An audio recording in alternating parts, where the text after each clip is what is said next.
Haleluya. Salam sejahtera Bapak Ibu, Saudara-saudari, keluarga GPDI LSAD Magelang. Tuhan Yesus memberkati kita semuanya. Kembali hari ini kita akan bersama-sama belajar firman Tuhan. Firman Tuhan saya ambil dari kitab Yeremia pasal yang ke-10.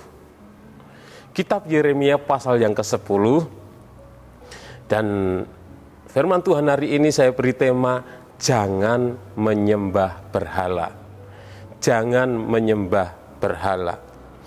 Bapak Ibu Saudara yang dikasihi oleh Tuhan, kalau kita membaca di dalam kitab Yeremia pasal yang ke-10 ini merupakan teguran yang keras yang disampaikan oleh Nabi Yeremia kepada bangsa Yehuda. Karena bangsa Yehuda telah menyimpang dari jalan-jalan Tuhan. Bahkan mereka melakukan kekejian di mata Tuhan. Mereka melakukan hal yang jahat, hal yang tidak berkenan di mata Tuhan, yaitu mereka meninggalkan Tuhan. Umat Tuhan Yehuda tidak lagi berbakti kepada Tuhan, tidak lagi beribadah kepada Tuhan, tidak lagi menyembah Tuhan, tidak lagi hidup takut kepada Tuhan. Tetapi mereka beribadah, menyembah kepada berhala-berhala. Sehingga Nabi Yeremia menyampaikan firman Tuhan yang berupa teguran yang keras kepada bangsa Yehuda. Mereka menyembah kepada berhala, dan menyembah kepada berhala itu merupakan kesia-siaan. Menyembah kepada berhala itu merupakan suatu kebodohan. Di dalam Yeremia pasal yang ke-10 ayat yang ketiga dikatakan, sebab yang disegani bangsa-bangsa adalah kesia-siaan. Jadi yang dihormati oleh bangsa-bangsa lain, yaitu yang dihormati oleh mereka, yang disembah oleh mereka adalah berhala, adalah sia-sia. Juga di dalam Yeremia pasal 10 ayat yang ke-8 dikatakan, Yeremia 10 ayat yang ke-8, berhala itu semuanya bodoh dan dungu, petunjuk dewa itu sia-sia, karena ia hanya kayu belaka. Jadi dikatakan bahwa berhala itu semuanya bodoh dan dungu, petunjuknya sia-sia. Orang yang menyembah kepada berhala, menyembah kepada berhala adalah sia-sia.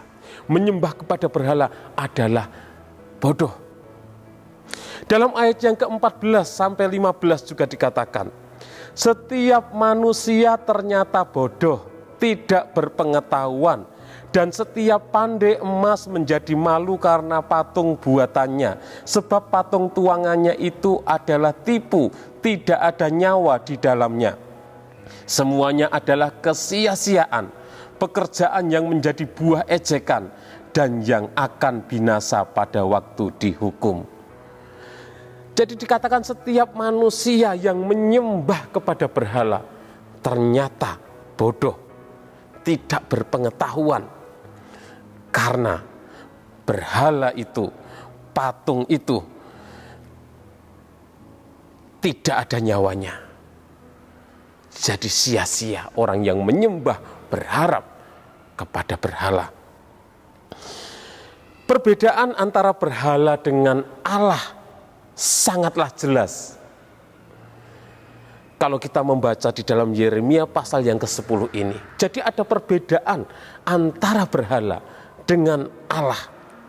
Yang pertama, berhala merupakan buatan tangan manusia.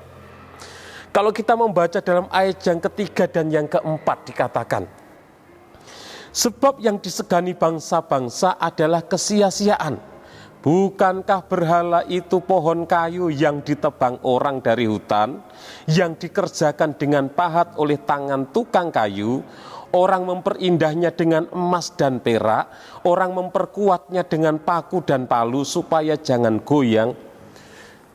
Jadi berhala itu buatan manusia. Ada yang dari kayu, ada yang dari emas, ada yang dari perak. Berhala dibuat oleh manusia. Berhala dibuat dengan tangan manusia, dibuat oleh para tukang. Di dalam ayat yang ke-9 dikatakan, Yeremia 10 ayat 9, perak kepingan dibawa dari Tarsis dan emas dari Ufas. Berhala itu buatan tukang dan buatan tangan pandai emas. Pakaiannya dari kain ungu tua dan kain ungu muda. Semuanya buatan orang-orang ahli. Itulah berhala, buatan manusia. Sedangkan Allah adalah pencipta manusia. Itulah perbedaannya. Berhala buatan manusia, kalau Allah pencipta manusia. Bahkan Allah pencipta alam semesta ini. Di dalam ayat yang ke-12 dan 13 saya akan bacakan. Yeremia 10 ayat 12 dan 13.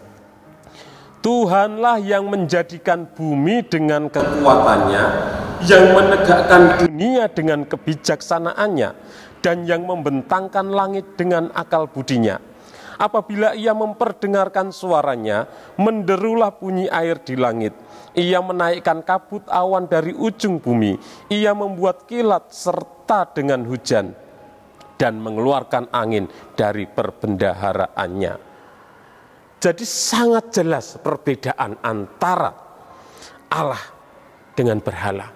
Berhala buatan manusia, tetapi Allah pencipta manusia, Allah pencipta alam semesta ini.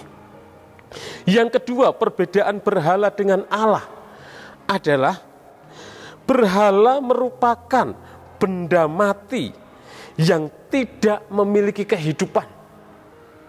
Berhala itu benda mati, tidak hidup. Di dalam ayat yang ke-5 dikatakan, berhala itu sama seperti orang-orangan di kebun mentimun, tidak dapat berbicara. Orang harus mengangkatnya, sebab tidak dapat melangkah. Jangan takut kepadanya, sebab berhala itu tidak dapat berbuat jahat, dan berbuat baik pun tidak dapat. Jadi berhala adalah benda mati yang tidak memiliki kehidupan. Kalau kita membaca dalam kitab Mazmur dituliskan berhala itu punya mulut tetapi tidak dapat berbicara. Punya tangan tetapi tidak dapat melakukan sesuatu. Punya kaki tetapi tidak dapat berjalan. Karena berhala adalah benda mati. Seperti yang ditulis dalam Yeremia 10 ayat yang ke-5, tidak dapat berbicara, tidak dapat melangkahkan kakinya, sehingga dia harus diangkat kalau mau dipindahkan, tidak dapat berjalan sendiri. Berhala itu dia tidak dapat berbuat jahat, bahkan berbuat baik pun juga tidak dapat, karena dia benda mati, hanya diam saja. Jadi orang yang menyembah kepada berhala adalah orang yang bodoh. Berhala tidak dapat berbuat apa-apa. Berhala tidak dapat menolong, tidak dapat berbicara. Jadi orang yang menyembah kepada berhala sia-sia.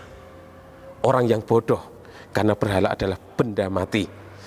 Perbedaan antara Allah dengan berhala, kalau berhala benda mati, sedangkan Allah itu hidup.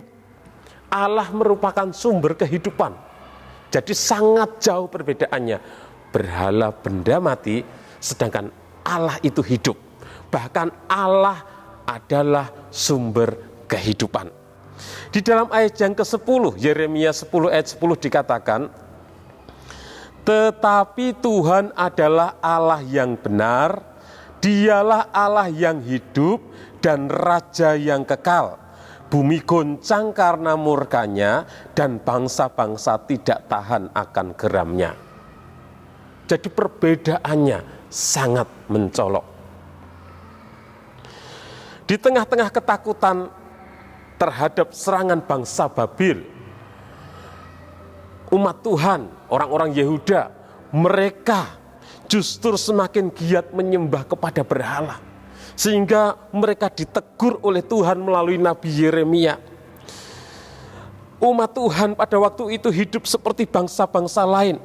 Mereka meminta petunjuk kepada berhala. Mereka menyembah berhala. Dan firman Tuhan mengingatkan supaya mereka jangan berharap kepada berhala, karena itu merupakan kesia-siaan. Berhala tidak mungkin dapat memberikan petunjuk. Dalam ayat 8 kita sudah membaca, berhala tidak dapat menjadi sandaran, tidak dapat menjadi pengharapan, tidak dapat menolong kita, karena berhala adalah benda mati. Pengalaman dari bangsa Yehuda, dari umat Tuhan, menjadi pelajaran bagi kita, umat-umat Tuhan, bahwa orang-orang percaya yang ada di zaman sekarang ini, kita harus belajar dari pengalaman dari umat Tuhan Yehuda. Penyembahan berhala masih merupakan ancaman bagi kerohanian orang-orang percaya, termasuk bagi iman kita. Sekalipun yang dimaksud dengan berhala pada masa sekarang mungkin tidak lagi berupa patung, tidak lagi berbentuk patung dari kayu, dari emas dan lain sebagainya. Tetapi segala sesuatu yang bukan Allah, yang menjadi tumpuan rasa aman, segala sesuatu yang bukan Allah, yang menjadi pengharapan kita, itu menjadi berhala. Sebagai contoh, uang, ya mungkin ada di antara orang-orang di luar sana yang merasa aman ketika memiliki uang yang banyak. Ketika dompetnya itu tebal, rasa aman. Wah, rasa tenang karena punya uang banyak. Ada apa-apa bisa pakai uang, selesai. Katanya, kata orang di luar. Uang menjadi berhala. Atau juga bisa merupakan ya jimat-jimat dari dukun-dukun. Ketika membawa benda itu merasa aman, merasa nyaman, merasa mantap dan lain sebagainya. Tetapi ketika itu ketinggalan, menjadi tidak tenang, tidak percaya diri, itu menjadi berhala. Dan kita sebagai umat-umat Tuhan, jangan kita menyembah berhala. Berhala adalah benda mati. Orang yang menyembah berhala sia-sia. Orang yang menyembah berhala adalah kebodohan. Saat kita menghadapi pergumulan dalam kehidupan ini, marilah kita berharap kepada Allah saja. Allah yang hidup, Allah di dalam Tuhan Yesus Kristus, Allah yang sanggup menolong kita, Allah yang sanggup memberkati kita, Allah pencipta alam semesta, Allah pencipta kita umat manusia. Hanya Dia yang layak kita sembah. Puji Tuhan. Terima kasih pada Bapak Ibu Saudara yang sudah mengikuti Renungan 79, kiranya dapat menjadi berkat bagi kita semuanya.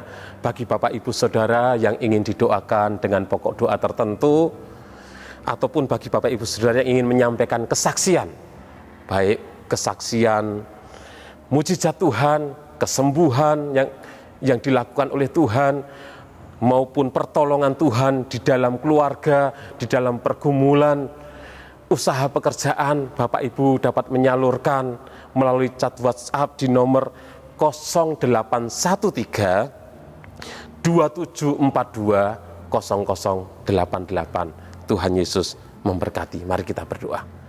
Terima kasih Tuhan, buat kasih dan kemurahan-Mu, kami boleh ada semua karena anugerah-Mu.